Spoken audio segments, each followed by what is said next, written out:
మీ ఇంటికంతా ఫోన్లు కూడా చేస్తూ ఉన్నారు. మీ అందరికీ కూడా IVRS ద్వారా ఫోన్లు కూడా చేసి మీ భూములన్నీ జగన్ లాక్కుంటాడు అని చెప్పి ప్రచారం చేస్తూ ఉన్నాడు. నేను అడుగుతా ఉన్నా, ఇంత దిక్కుమాలిన రాజకీయాలు చేస్తూ ఉన్న ఈ చంద్రబాబు, నువ్వు అసలు మనిషివేనా అని అడుగుతా ఉన్నాడు మీ బిడ్డ. ఈ సందర్భంగా మీ జగన్, మీ బిడ్డ భూములు ఇచ్చేవాడే కానీ భూములు లాక్కునేవాడు కాదు మీ బిడ్డ.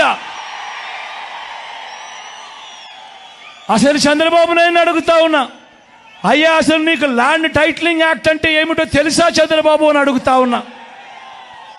అసలు ల్యాండ్ టైటిలింగ్ యాక్ట్ అంటేనే దాని అర్థం ఏమిటి అని అంటే, భూముల మీద సంపూర్ణ హక్కులు రైతన్నలకు ఎల్లవేళలా ఉండేట్టుగా ఒక యాక్ట్ చేయడమే, దాన్నే ల్యాండ్ టైటిలింగ్ యాక్ట్ అంటారు చంద్రబాబు.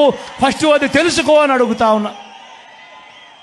ఇవాళ ఇదే పెద్ద మనిషి చంద్రబాబు నాయుడు గారు చేస్తా ఉన్న తప్పుడు ప్రచారాలకు ప్రతి ఒక్కరికి తెలిసి ఉండాలి. కాబట్టి ఈరోజు మీ అందరితో కూడా ఒక 2 నిమిషాలు దాని గురించి చెబుతా.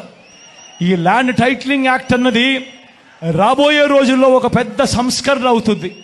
ఎందుకనంటే ఈరోజు ఏ భూమి ఎక్కడ కొనాలనుకున్నా కూడా ఆ భూములన్నిటిలో కూడా ఈరోజు వివాదాలు ఉన్నాయి.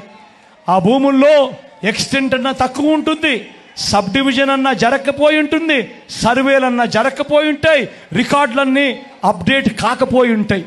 వీటి అన్నిటి వల్ల భూ వివాదాలు పెరిగి ఇవాళ రైతన్నలు, ప్రజలు అందరూ కూడా కోర్టుల చుట్టూ తిరిగే కార్యక్రమం, అధికారుల చుట్టూ తిరిగే కార్యక్రమం జరుగుతూ ఉంది.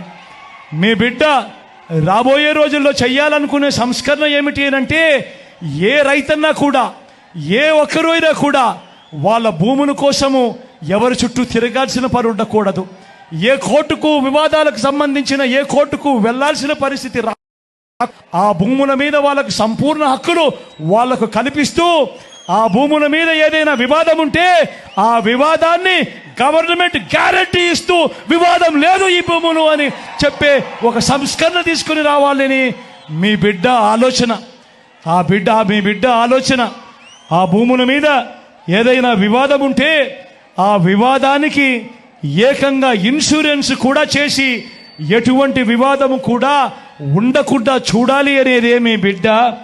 టైటిల్ ఇన్సూరెన్స్ కూడా చేసి ఎటువంటి వివాదము లేని టైటిల్స్ ప్రతి ఒక్కరి దగ్గర ఉండాలి అనేదే మీ బిడ్డ లక్ష్యం. కానీ ఇది జరగాలి అని అంటే మొట్టమొదటిగా జరగాల్సిందేమిటంటే, రాష్ట్ర వ్యాప్తంగా జరుగుతూ ఉన్న సర్వే పూర్తి కావాలి. 100 సంవత్సరాల తర్వాత అప్పుడెప్పుడో బ్రిటిషర్లు సర్వే చేశారు. దాని తర్వాత ఈ దేశంలో కానీ ఈ రాష్ట్రంలో కానీ సర్వేలు మళ్ళీ చేసే పరిస్థితి లేదు. ఈరోజు మొట్టమొదటిసారిగా మీ బిడ్డ గ్రామ సచివాలయాలు తీసుకొని వచ్చి అందులో ఏకంగా 15,000 సర్వేయర్లను కూడా అందులో పెట్టి ఈరోజు మీ బిడ్డ 100 సంవత్సరాల క్రిందట జరిగిన సర్వేను మళ్ళీ మీ బిడ్డ ప్రతి ఎకరాను కూడా సర్వే చేయిస్తా ఉన్నాడు. రైతుల కోసం సర్వే చేయించడమే కాకుండా వాటికి సంబంధించిన సరిహద్దు రాళ్లను పెట్టిస్తా ఉన్నాడు, రికార్డులన్నీ అప్డేట్ చేయిస్తా ఉన్నాడు, సబ్ డివిజన్ చేయిస్తా ఉన్నాడు. చేసి ఆ రైతన్నలకే హక్కు పత్రాలను ఎక్కడికి పోకుండా పదిలంగా రైతన్నలకు అందేట్టుగా చేస్తా ఉన్నాడు మీ బిడ్డ.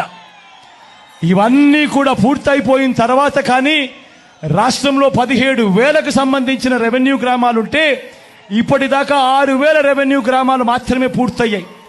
రాబోయే 1.5-2 సంవత్సరాలలో పూర్తిగా 17,000 గ్రామాల సర్వే కూడా పూర్తయిపోతుంది. ఆ తర్వాత ప్రతి రైతన్న దగ్గర, ప్రతి ఒక్కరి దగ్గర వాళ్ళ భూములకు సంబంధించిన పక్కా రికార్డులు ఉంటాయి. సర్వే చేసిన భూమి ఉంటుంది, సరిహద్దులు పాతిన భూములు ఉంటాయి, రికార్డ్స్ అన్ని అప్డేట్ అయిన భూములు ఉంటాయి, సబ్ డివిజన్ జరిగిన భూములన్నీ కూడా పూర్తి హక్కులతో ఆ రైతన్నులకు, ఆ పేదలకు, వాళ్ళందరికీ కూడా వాళ్ళ దగ్గర ఉంటాయి.